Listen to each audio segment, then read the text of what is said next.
guys, it's Christy here from the Stamp Cycle, and for today's card we're going to be using some new products from the 2016-2017 catalog. We're going to be using the Falling Flowers stamp set with the coordinating dies and this diagonal stripe background stamp. So super excited about this diagonal stripe background stamp. Love it, love it. So to do all my stamping today, I'm pulling out my Misty tool. And because the stamps that I'm using are cling mount, so they already have the foam built into the stamp, I am going to remove that black foam piece that comes with the Misty so that I just have that piece of paper between the bottom of the Misty and my stamp. So this is brand new, haven't even used it yet. So I'm going to take off that paper on the back, get that mounted onto my Misty, and I'm going to stamp onto a piece of Whisper White cardstock using Smoky Slate ink. This is a nice light gray ink color, and thought it would look really pretty as a background against these flowers that we're going to stamp in watercolor. So I'm just inking up that stamp really well, closing my Misty door and pressing that down onto my piece of Whisper White cardstock. And there you go. I didn't get a really crisp stamp, but I liked the way that looked, so I kept it. All right, now we are going to pull out the Falling Flower stamp set and stamp a bunch of the flower images.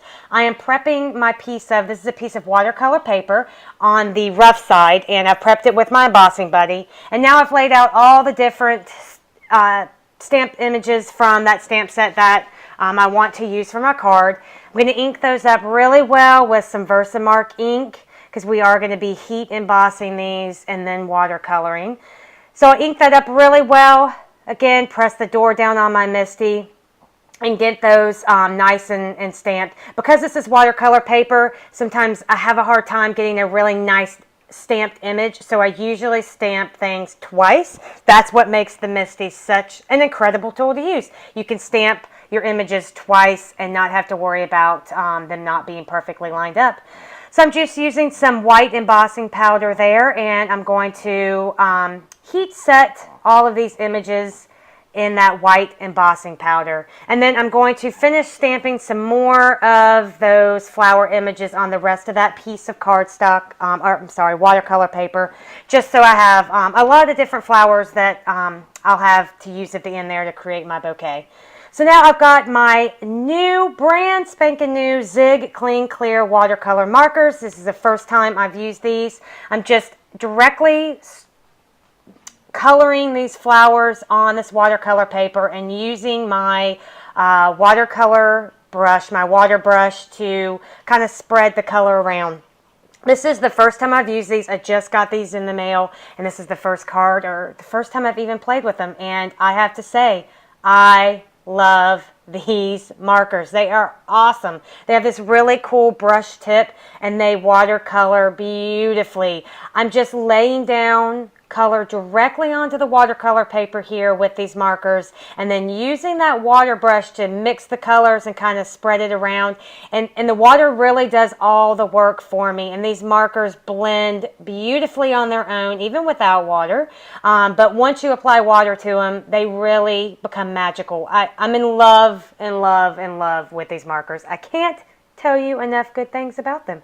So I'm just going to continue to pick some colors out of that pack. I got the 48 count pack, and I'm just coloring all of my leaves and my flowers and just getting the look that I want. So how I colored my flowers, you see here, I'm just adding some of that using that brush to add a little bit of color to the insides of the petals, and then using that watercolor brush to pull that color out so you get like a really gradient look without really a whole lot of effort here. So really great results. So here's all the flowers that I colored. I used some yellows and blues, and now I'm going to use these matching framelits and cut all of these flowers out. How awesome is it that we have matching framelits that'll cut out all of these images so you don't have to fussy cut them. Oh, thank goodness. All right. So now I've got them all cut out here, and it's time to arrange them on my card front here. So I'm just picking them up. I'm really not the best at doing this, I have to be honest. I struggle with creating bouquets when I cut flowers out like this. I left all of that in so you could see that, you know what, it's not perfect. you move it around, and that's what makes having these die cut flowers and images really easy, because once you stamp things down, you can't really move them. But if you stamp them and cut them out, it gives you the options of moving them around and coming up with different configurations for how you want your flower bouquet. So as you can see, I messed around with this a lot till I got what I wanted. So this stuff, you probably have it in your kitchen. It is awesome. This is press and seal.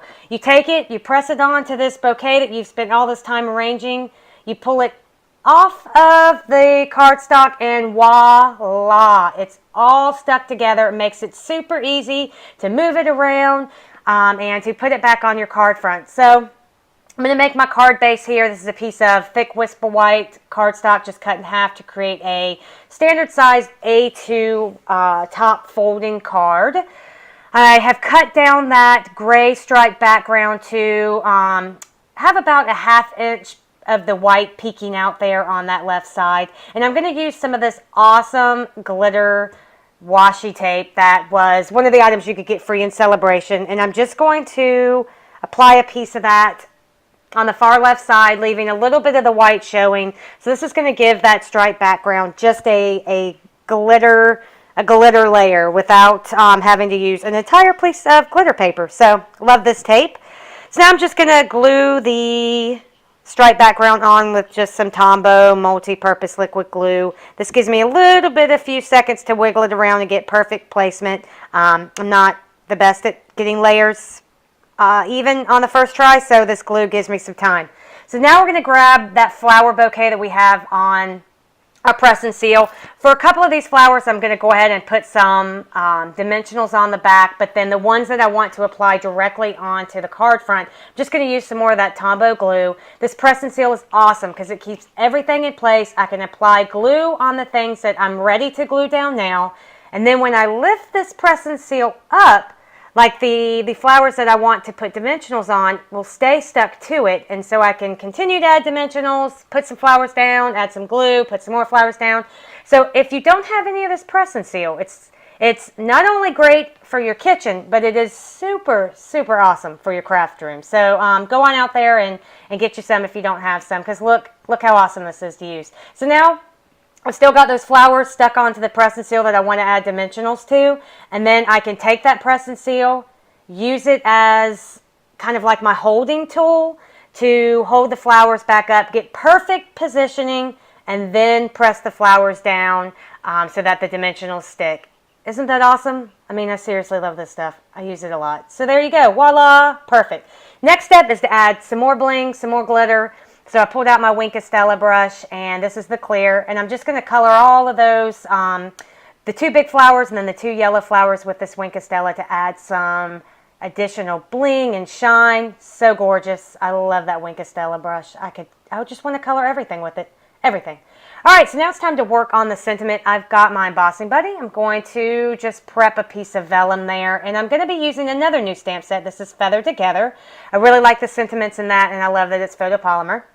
So I got the happy birthday sentiment there. I'm going to just ink that up with some Versamark ink, stamp that onto my piece of vellum, and then we're going to apply some glitter, sparkly silver embossing powder. Again, we're adding some more elements of bling and shine to this card. This is a super jazzy, blingy, just really pretty card. You'll see at the end when all these blinginess comes together. But just going to stamp that down here on the vellum, and then I will grab that awesome embossing powder. This is from Wow. It's not Stampin' Up, sorry, but I do love these Wow glittery embossing powders because the glitter really does stay on once you heat set it. So you're not sending a card that's going to get glitter all over somebody. So, and isn't that stuff so pretty? Look at it shimmering, but it really is gorgeous. And then when you heat set it, it still has that glitter. It still has that shine. Remember when you're heat setting vellum to kind of put the heat on, take it off, heat on, take it off, just so you don't warp or burn your vellum. Vellum is sensitive, so remember that. Don't burn it. All right, so now we're going to just cut down this sentiment. I was trying to figure out where I want it. Do I want it in between the flowers? Do I want it near the top? And I decided I didn't want to take away from all that beautiful watercoloring that I did with the zig markers, so I just am going to adhere it to the top. This might not be following the best design, but I like it. Who cares? We're going to go with what I like here. So I went ahead and just kind of cut a little banner at the end of that, and I'm just going to adhere this with some Ranger Multi-Medium Matte finish glue. I'm just applying tiny little dots right behind that heat embossed sentiment so that when I do put it on the card, you can't see the glue peeking out from behind that heat embossed sentiment. So I'm just going to line it up here, put it onto the front of my card, and then I will cut off that vellum that's hanging off the side there with just some scissors. And that finishes this card. So this is a card full of new products. Everything is, I love everything I used on this card. All these new products from Stampin' Up! Are awesome. So it's a super blingy, super happy birthday card. All right. Thanks guys for stopping by, and I will see you at the next video.